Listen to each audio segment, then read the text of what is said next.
Paolo Manca, presidente regionale di Federalberghi. Oggi abbiamo parlato di turismo, ospitalità. Come si passa dalla semplice ospitalità alla città accogliente? Beh, è un percorso che è iniziato ormai da 20 anni su Cagliari e che ogni anno fa un passettino in avanti. La vera differenza è che le attività prese singolarmente difficilmente riescono a raccontare a centinaia, migliaia di chilometri di distanza quello che è il vero potenziale di una destinazione. Quindi per poter diventare effettivamente destinazione nell'immaginario del possibile turista e quindi del viaggiatore che deve scegliere la sua destinazione, è necessario che ci sia un'organizzazione che permetta di dare quella sicurezza, quindi nelle recensioni, nelle informazioni del pubblico, nelle informazioni di connessione tra tutti gli attori che fanno parte della filiera e che una volta organizzate possono essere trasmesse e comunicate in maniera istituzionale e anche informale. Ormai lo sappiamo, i social media fanno un gran pezzo del lavoro.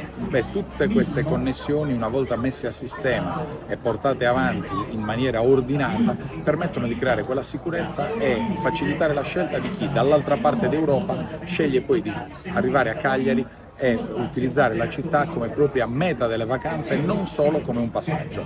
Recentemente, parlando di alberghi, c'è stata un'iniziativa abbastanza interessante, la class action di circa 15.000 alberghi contro Booking.com. Cosa ne pensa? Una class action che noi abbiamo promosso, la Federalberghi facente parte dell'OPPO-TREC è uno dei fondatori e quindi uno dei promotori di questa attività. È un meccanismo che serve a risarcire una posizione dominante. Per oltre 20 anni, e non lo diciamo noi ma lo dice la giurisprudenza europea e i giudici europei che hanno condannato Booking, per oltre 20 anni c'è stata una posizione dominante di palese violazione di quelle che erano le norme della concorrenza. Quindi il soggetto più forte ha deciso che prezzi gli alberghi dovevano fare. In questo momento si sta aprendo uno scenario dove si può risarcire il torto subito tornando indietro addirittura per 20 anni. È importante che si avvii l'attività, di contrasto per poi arrivare molto probabilmente a un accordo, ma per far sì che Booking obiettivamente eviti di mettere in atto ulteriori leve che tendono a ledere il mercato e a peggiorare la situazione dei consumatori. Oggi qui sono riuniti imprenditori, rappresentanti di associazioni di categorie e si è parlato molto di sinergia, ma citando un dato recente, l'incontro sfumato poi con l'attuale assessora al lavoro Desiree Manca, che ha chiuso la porta in quell'occasione. Come si fa a forzare la porta e cercare un attimo di spingere con la sinergia, perché senza un atteggiamento sinergico tra imprese e istituzioni locali non si va da nessuna parte. Lo abbiamo chiarito anche oggi. Di turismo non si può parlare solo e esclusivamente quando si parla di arrivi e presenze.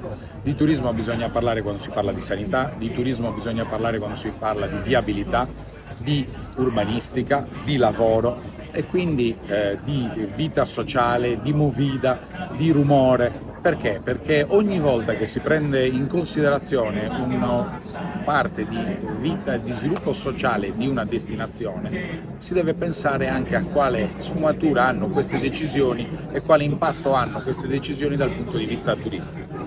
Ricordo sempre che una delle prime regole è che un buon posto dove vivere è anche un buon posto per il turista, quindi è palese che le due cose non vanno in contrasto, ma allo stesso tempo il turismo in senso stretto ha bisogno di specificità che devono essere pensate nel momento in cui le decisioni vengono prese, e questo obbliga tutti gli attori e tutte le parti in causa a fare uno sforzo di comunicazione in più, perché non si può pensare di chiudere le porte, ma bensì bisogna sempre pensare di lavorare insieme.